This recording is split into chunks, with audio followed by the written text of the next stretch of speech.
Salut à tous, j'espère que vous allez bien et que votre entourage se porte bien.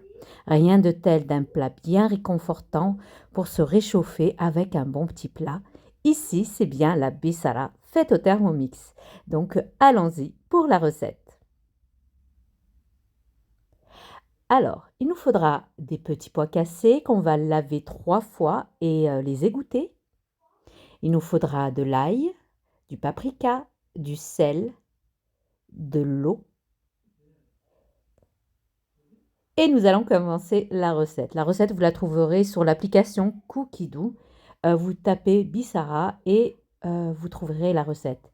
Sinon, je vous mettrai, comme d'habitude, tous les ingrédients sous la barre d'infos. Là, nous allons commencer par hacher l'ail. Nous allons faire 5 secondes, vitesse 5. Puis, nous allons racler les parois du bol. Ce qui est bien avec le Thermomix, il fait tout. Il hache, il mijote et il mixe à la fin. Là, nous allons peser l'eau. Donc, c'est de l'eau normale. On va mettre 1,1 litre. Puis après, tout dépend de la consistance que vous souhaitez après par la suite. Soit vous la voulez plus compacte ou onctueuse. Vous pouvez rajouter jusqu'à 100 à 200 grammes d'eau. Alors, on a rajouté nos pois cassés qu'on avait lavés au préalable.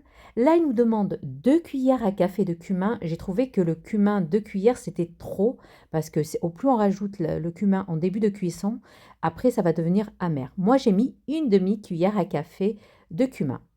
Après, il nous demande une cuillère à café de paprika. Je vais mettre une cuillère à café de paprika. Nous allons mettre du sel. Et enfin, nous allons mettre du poivre. Là, je ne sais pas pourquoi ça n'a pas filmé, mais j'ai mis 55 grammes d'huile d'olive. Donc, il faudra mettre 55 grammes d'huile d'olive. De toute façon, suivez la recette en elle-même. Alors, on va mettre le tout en programmation. Il nous demande de mettre le panier Varoma. Puis on va placer le panier Varoma sur le bol. Alors là, ils disent de ne pas mettre le couvercle pour favoriser l'évaporation. Sauf que moi, j'ai en hauteur mes meubles, donc j'ai préféré mettre le couvercle. Alors on va cuire 40 minutes, Varoma vitesse 1. Au bout de ce temps, nous allons vérifier la cuisson. Moi, comme mes petits pois sont un peu durs à la cuisson, je vais rajouter un peu plus de temps. Donc là, je vais revenir sur la programmation et je reviens en arrière et je vais mettre 6 minutes temps Varoma, cuisson Varoma et vitesse cuillère. Parce que comme j'ai dit, tout dépend des paquets qu'on achète, la marque et tout. Il y en a qui cuisent plus vite que d'autres. Et voilà, au bout de 6 minutes, j'ai vérifié la cuisson, c'était bon. Et là maintenant, nous allons passer au mixage. On remet le gobelet et on va mixer 10 secondes. Et votre velouté de Bissara est prête à être servie.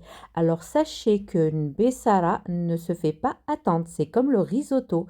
Tout se fait à la dernière minute et on sert aussitôt. Alors, vous vérifiez la consistance, comme j'ai dit, hein, il y en a qui aiment plus liquide, il y en a qui aiment plus compact. Moi, c'était parfait. Je vais servir cette bonne Bessara avec un bon pain marocain. D'ailleurs, le pain, je vous l'ai déjà présenté dans une précédente vidéo. Je vais vous mettre le lien sous la barre d'infos. Allez checker la barre d'infos. Et vraiment, on se régale, on se délecte. Et avec ce grand froid hivernal, que vous dire? Que du bonheur. On se réchauffe le corps et le cœur et surtout les papilles. Vous savez que la Bessara est très riche en protéines et gorgée de potassium et de magnésium. Donc, c'est une excellente source de vitamine B et C. Et en ce moment, on en a vraiment bien besoin. Donc, moi, je vais rajouter une bonne rasade d'huile d'olive. Je vais parsemer du cumin en poudre. Et pour ceux qui aiment un peu épicé, eh bien, j'ai mis un peu de piment d'Espelette. Mais c'est facultatif. Et savourer ça avec un bon pain, comme j'ai dit, fait maison, que du bonheur. Voyez, avec une recette simple et savoureuse et vraiment très vite à faire, sans prise de tête avec le Thermomix, eh ben, on peut tout faire. Et bien voilà, nous arrivons maintenant à la fin de notre vidéo. J'espère que cette recette vous plaira, que vous allez la tester et régaler et vous réchauffer. N'oubliez pas, likez, commentez, partagez, abonnez-vous à ma chaîne si ce n'est pas fait. Rejoignez-moi sur Instagram et TikTok du même nom, Cooking with Zora, où je suis très présente là-bas. Je vous dis à très vite, prenez bien soin de vous, à la prochaine vidéo. Bye bye.